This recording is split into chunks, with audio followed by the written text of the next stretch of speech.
Tayo po, ay nangangamba nga po yung BSP daw na mukhang mapapasama daw tayo ulit. Ulit. Kakaalis lang natin sa gray list. Last year. Ano po nga po yung magiging epekto nito sa ating ekonomiya? At bukod po sa ekonomiya, bukod po sa banking sector, ano pa po yung mga vulnerable sector sa Pilipinas na maaaring maapektuhan po pag tayo po ay napasama na nga sa gray list? Okay, sige po. Ang ating pong, unahin ko po, ano po ba yung ating estado ngayon? Sa akin pong palagay, ay sa technical compliance po, kumpleto na po yung ating batas. So meron po tayong yung casino law noong 2017 po, yan po ay isa sa mga basihan kung bakit tayo na-gray list noong 2017. Na-cover na po natin ang mga casinos.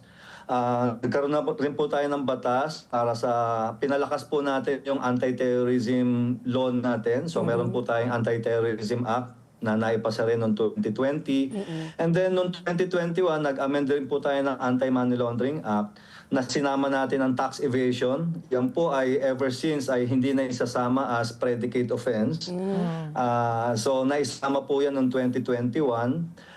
Nagkaroon din po tayo ng mga additional na mga covered persons, kunwari po yung real estate developers and brokers. Yan po ay matagal din po nating inilakad na maisama. So lahat po ng mga amendments since 2021 ay naipasa na natin. Ang question na lang po natin ay effectiveness. So kung nai-implement po itong mga batas na ito and nahahabol ba natin yung mga tax evaders, sinama nga ho natin yung tax evasion. Kung naisasama ba natin yung tax evasion sa ating pag-imbestiga ng money laundering.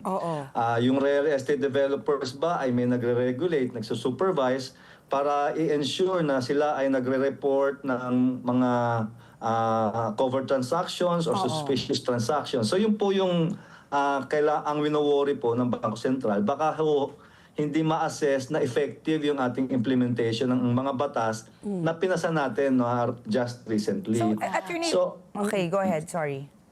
Ang implication po niyan, pag nabalik ulit tayo sa gray list, yung po mga financial institutions all over the world, i-assess na naman ng mga Pilipino as high risk. Kasi po tayo ay nasa bansa na gray listed at tayo po ay high risk as a customer sa mga financial institutions like banks, like insurance companies. Pagka po tayo na-assess as high risk, magko-conduct po yung mga financial institutions ng enhanced due diligence. Pagka po may enhanced due diligence, additional cost po yun sa financial institution na kung saan tayo ay nagtatransact. So pagka po may additional cost, siyempre papasa po nila yung cost sa atin din. Interest rate, mataas. Mas mataas ho yung interest rate, ipapasa ho sa atin. Mas mataas ang interest rate,